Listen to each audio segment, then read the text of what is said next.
Like, I don't think we ever considered ourselves punks. We were sort of thrown into the idea of being punks, I guess, because of certain tracks on that first record. Changing pace to make it through the night. 1,000 visions run the rivers of our minds. I blew desire, blew that low-hung light. And cast the shadows we have praised for all our lives. We wanted to make something that's exciting and that sort of, brings the fans to a new place with us. We didn't want to just like smack out like When I Have Fears Part 2 or some sort of thing like that. We were really happy we took our time. We can take them, baby, you and I. Take the clouds between our windows and the sky. Crystals forming. What was the best discovery that you did during the recording of this album? I think once we realized that we were the work, it wasn't about the music. Keep ourselves and our relationship between each other, not just like well and healthy, but like, keeping a friction that gives impetus to create and all those things, keeping things alive, keeping things living.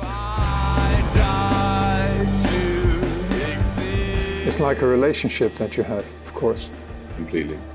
It might get very boring sometimes. It can get boring and it can get violent, it can go either way. Yeah.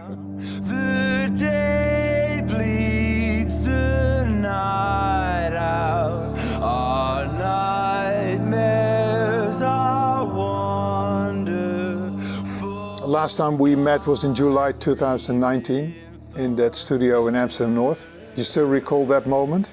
I do. It was a good time.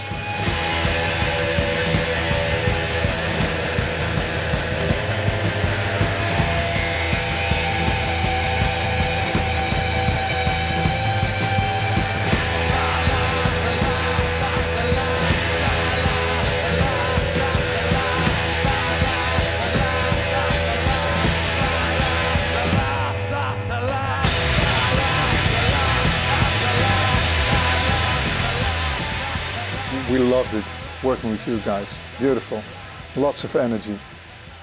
And then came COVID. When COVID hit, we were in America. We were 2 days into our American tour. So we came home after the second date, and then we were in lockdown, separated from each other for 3 months, perhaps. It was important for us to take some space, like while we were working as well, we were doing a lot of work just inwardly, which was allowing for us to iron out some creases that we needed to personally and sort of between each other as well. Was the time that you took for your first album, When I Have Fears, and the new one, was it comparable in any sense, or was it completely incomparable? Completely incomparable, yeah. I think the first record came together in about 5 or 6 months. It was very quick. We were on the road for a lot of the time during that time as well. So it was a totally different experience. We had time to play them live, to come back and to revisit and remold. But this time, we've spent the last 2 years in maybe 4 or 5 different locations. Mm-hmm. I'm glad it was a different experience. I don't want to try and repeat some sort of moment. You know what I mean? We've moved on, we've grown, we've changed. And we're just so excited about this new record, about the new tracks. Jewels on the signs of streets with strange names that I've seen before. The sun and horizon collide in a way that's unnatural. The single, Only Good Things, it is something different. It feels deeper. Yeah. Only Good Things fell out quite easily. It always stayed and always stood its own ground and brought its own sort of necessary character to the narrative because, we were feeling hopeful, we were feeling vulnerable. Like the lyrics were about someone that didn't exist, Yeah. So my hope is that people can, sing it and maybe it comes true for them. Or, Show me the thing, only good things, only good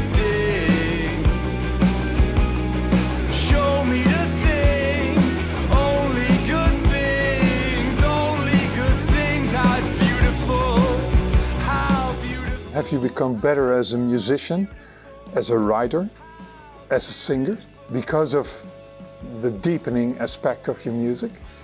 Well, first and foremost, like, I don't think we ever considered ourselves punks. Like, we were sort of thrown into the idea of being punks, I guess, because of certain tracks on that first record. But I feel like the idea of saying the Murder Capital is a punk band is like a really lazy way of looking at it. But it's certainly a much more melodical record as a whole for me. I think everything is more colorful. I don't know. I don't want to compare it anyway. I don't want to compare it and say it's better or worse, whatever. It's just, it's different. It's a different time. It's a different space. You know, it's much more about the here and now than, you know, the focused aspect of what it was last time. Jewels on the signs of streets with your name that I've seen before. The sun and horizon collide in a way that's so natural. When I do preparation for an interview, I always walk to my CD or vinyl collection, and I try to connect one way or another you to a person who I have in the vinyl collection. So I took out my collection with Thin Lizzy and Phil Lynott. Nice. He's one of my musical heroes, actually. Has he been important for you? I have spent some time with his work. Yeah, I mean, it would be hard, like, not to have had some relationship with Phil's work. I go back to Sarah all the time. When you came in my life, you changed my world, my Sarah. It strikes me as like one of the greatest, I think, pop tracks ever written. If not, like, maybe the greatest, like, for me anyway. You are all I want to know. You hold my heart, so don't let go.